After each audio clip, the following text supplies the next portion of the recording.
Aujourd'hui, ben, ces deux kombucha-là, je vais regarder s'ils sont finalement prêts parce que ben, lui, c'est au café. Oui, en fait, c'est une base, il n'y a pas de thé, c'est du café. Puis celui-là, non plus, il n'y a pas de thé, c'est des tisanes.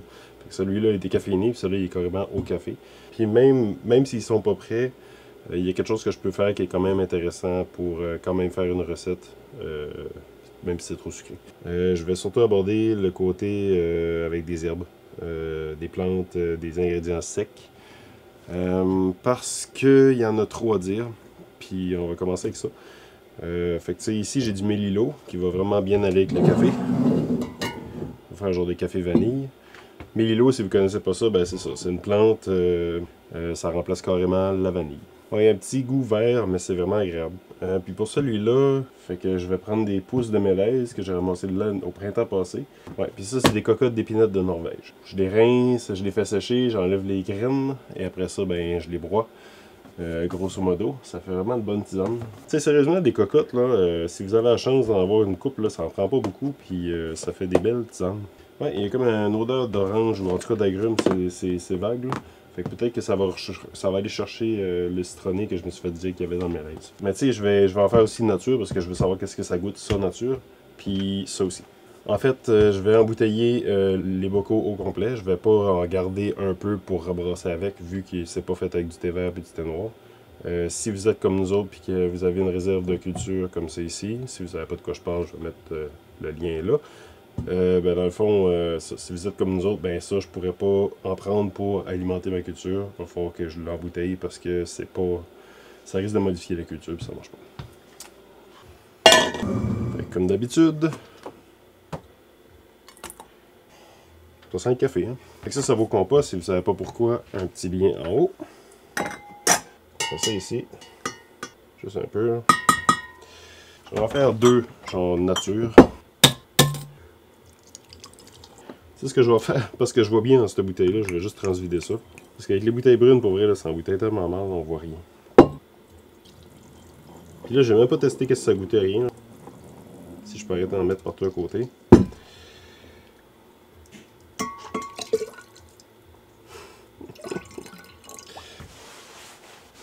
À ce temps qu'on a déjà embouteillé deux, je vais juste le tester. Je vais regarder le pH de ça, là, pour voir si ça a de l'allure. 3.8, 3.7, 3.7. Fait que j'ai un pH de 3.7, malgré la quantité de sucre que j'ai mis et tout ça. Je sais pas pourquoi, ça fermente pas, ça l'avait arrêté. Fait que ce kombucha là est pas prêt. Oh. Tu sais, ben franchement, il y a un petit goût acide, il y a un petit goût de café. Ben c'est bon. Ah, j'ai pensé un peu, j'ai une bonne idée. Ça ici, comme je disais tantôt, c'est pas prêt, c'est trop sucré. Celui-là, je vais garder comme ça juste pour dire. Là. Parce que j'ai l'impression que ça ne rentre même pas dans la bouteille en plus. Puis le sucre se faisait pas digérer. Fait que j'ai l'impression que les levures ont juste comme pas trippé sur le café. Hein. Fait que ma solution, je vais embouteiller ça quand même. Mais pas tout de suite. Puis je vais pas le laisser comme ça. Je vais rajouter de la culture dedans. Puis je vais mesurer le pH. Ça me donne la chance de peut-être y redonner un peu plus de levure qui va peut-être continuer la fermentation. Ça va baisser le pH un peu. Puis le temps que ça fermente, ben, je vais juste soigner un peu de mélilo dedans. Fait que ça va lui donner une saveur. Si vous comprenez pas, anyway, en le faisant, vous allez catcher. Là. Ok, fait que ça c'est notre culture. Tabarnache. Yo. On enlève le SCOBY encore. Ça ressemble vraiment... tu sais, ça, là, des choses comme ça, je suis sûr que ça serait intéressant pour vrai de les utiliser. Peut-être pour faire des films d'horreur, mais... Fait que là, déjà, j'ai un pH de 3.4. Ok. Bon, ok. Là, il y a un bon... c'est sucré, mais on sent le kick du kombucha. C'est au moins agréable pour ça. Fait que je vais juste mettre à peu près ça, de millilo. Ça ressemble à ça. Je mets ça dedans. Patience. On finit par l'avoir. On ne gaspille pas. Fait que je remets ça à fermenter. Puis on reviendra avec la fin de la vidéo à un moment donné. Qu'est-ce que tu fais? J'espère que lui est prêt. J'enlève le SCOBY, comme d'habitude. les scobies, parce qu'il y en a deux, ça a l'air. Ils se sont splittés, là. La maman fait un bébé, regarde!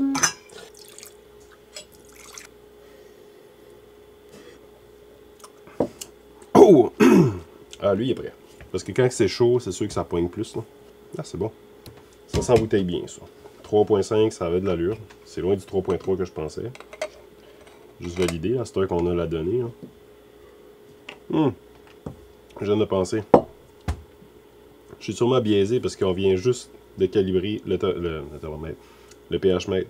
Si vous voulez savoir comment calibrer votre pH mètre, c'est quand même important. Je vais mettre une vidéo, là. Je me serais attendu à 3.3, limite 3.4 en bouche. Mais ça, c'est avant la calibration. Donc, ce que moi, je me fais comme idée de 3.3, 3.4, en fait, est plus comme 3.4, 3.5. En mémoire, moi, j'ai une référence de gustative d'un certain pH, mais qui n'est pas le bon. Ça fait saliver. Pour moi, c'est correct. Là, j'ai des gros bacs, là. Ça sent vraiment comme vert. Mais ça sent comme quand tu vas dans le bois au printemps. La forêt, là, l'espèce d'odeur c'est le contraire d'automne. L'automne, c'est comme les champignons puis les feuilles mortes. Le printemps, ben c'est ça, c'est comme le petit vert sucré. C'est dur à décrire. Je vais faire 2 bouteilles nature de ça. Par nature, je veux dire, je ne mettrai pas d'ingrédients. Je vais juste vouloir y goûter une fois refermenté, savoir qu'est-ce que ça goûte.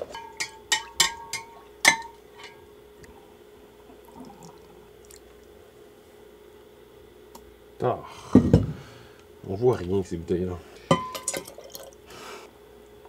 Je vous suggère fortement les bouteilles transparentes comme ça ici. C'est vraiment beaucoup plus facile à embouteiller.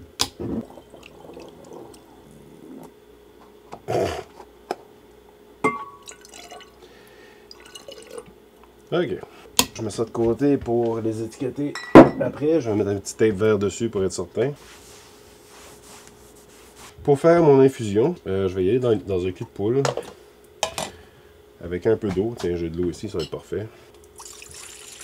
Pour vous donner une idée, je ne sais pas si vous voulez essayer ce genre d'ingrédients-là, mais je vais y aller en grammes. Je suis à 2 grammes. Peut-être 5-6 bouteilles à faire. Là. Je vais viser comme 4 grammes. Là. Bon, mais j'ai 5 grammes. Fait que 5 grammes, 5 bouteilles. Ça a bien de l'allure. Puis pour le mélèze, 360. Je vais y aller avec ça. Puis on verra ce que ça va donner. Fait que j'ai 5 grammes de chaque. Là, j'infuse ça à chaud. Et c'est rapidement plein ici. Égal électricité, égal va chercher ton extension. Électricité. Cool. Moi, ça, j'ai pas de cuillère. Je vais amener mon eau quasiment ébullition. Puis je vais la laisser infuser comme ça 5-6 minutes après. Fait que je vais y goûter. Puis normalement, il faudrait pas que ça soit bon. Il faudrait que ça soit comme vraiment trop goûteux. Si c'est pas assez goûteux, je vais rajouter des ingrédients. À date, ça sent doux. Ça sent vert un peu. À date, ça m'impressionne pas comme arôme. Là.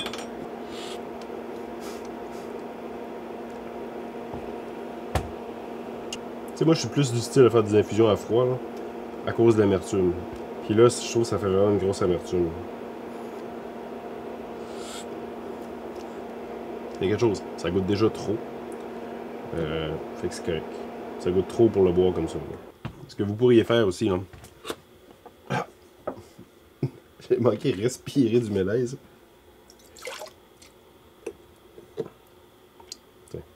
Comme ça vous donne une idée.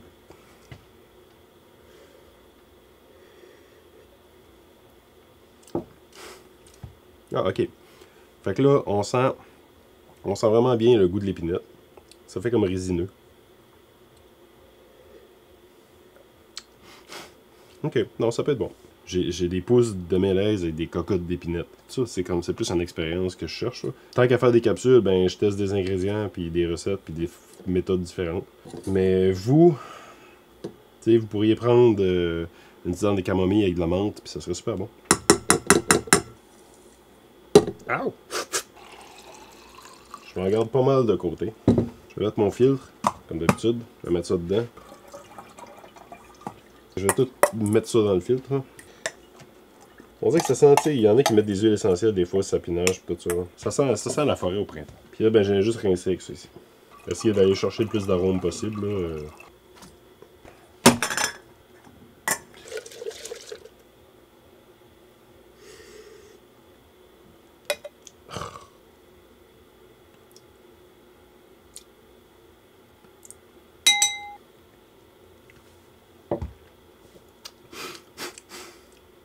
Ouais, c'est un peu trop doux. Qu'est-ce qu'on peut rajouter avec ça pour que ça torche, là?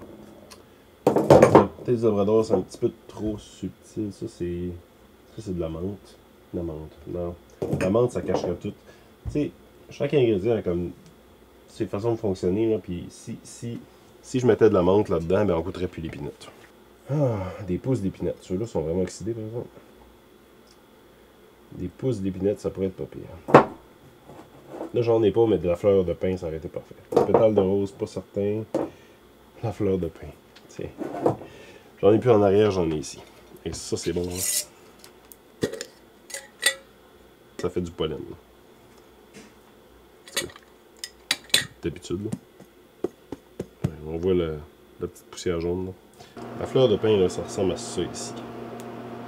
Ça se ramasse au printemps, puis c'est la fleur qui pousse au bout d'une branche. C'est une fleur, puis quand vous la faites sécher, sérieusement, faites attention parce que ça fait vraiment beaucoup de pollen qui flotte partout dans les arbres. Donc on va dire 2 grammes. Bon. C'est en train de bouillir. J'attends un petit peu. Bon, fait que ça fait comme 2-3 minutes que ça infuse facile. On met ça dans ça. Et on rince.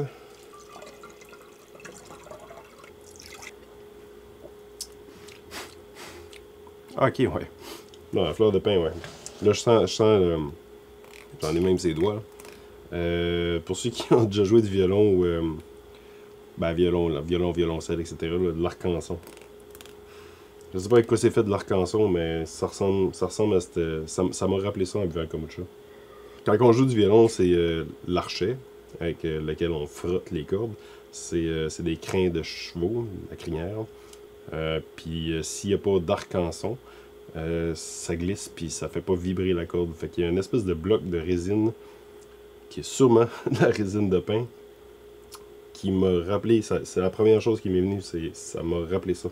C'est comme une nostalgie, malgré que je détestais les cours de violon. Jouer du violon, sérieusement, là, forcez pas votre enfant à jouer du violon s'il aime pas ça. Là. Puis en plus, vous allez vous péter les oreilles. Là. Ouais, puis ça sent moins que ça goûte. C'est ça qui est le fun. Des fois, tu t'attends pas grand chose quand tu sens, puis ça, tu l'as en bouche, puis ça goûte beaucoup. La recette est faite, là. Là, après ça, tout ce qui reste à faire, c'est de mettre en bouteille, puis de faire le conditionnement en bouteille pour qu'il devienne pétillant. 1, 2, 3.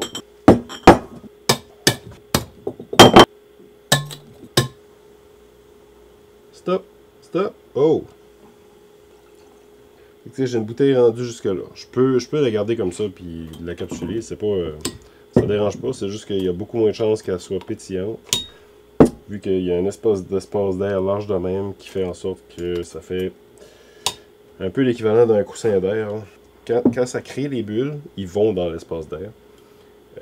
Puis quand l'espace d'air est comme saturé en pression, ça force le CO2 qui est dans cet espace d'air-là à rester dans le liquide, à retourner se dissoudre. Fait que ça, je vais les noter. Puis ça, ben, je vais le boire de même. Même que je dirais que comme kombucha chaud, là, des fois, c'est quand même meilleur que froid. Fait que dans le fond, on a fait 2 recettes là, avec le kombucha au café puis ça. Le kombucha au café, je vais pas l'embouteiller devant la caméra, mais je vais garder quelques bouteilles pour faire une dégustation avec Anouk, pour qu'on puisse jaser de qu'est-ce que ça goûte, qu'est-ce qui est bon, s'il y a quelque chose à améliorer, puis vous donner des impressions là-dessus. Ça sera dans une autre vidéo. Mais j'espère que ça a servi un peu à vous aider sur comment est-ce qu'on construit une recette. Là, présentement, j'ai pris des choix d'ingrédients pas mal spéciaux, c'est sûr. Mais ça vous donne une idée. On filtre. Il n'y a rien dans la bouteille en tant que telle. Puis c'est important qu'il n'y ait rien dans la bouteille. Si on veut faire une infusion à froid, ben on la fait dans le kombucha qu'on va filtrer ensuite. Fait que c'est ça. Puis merci.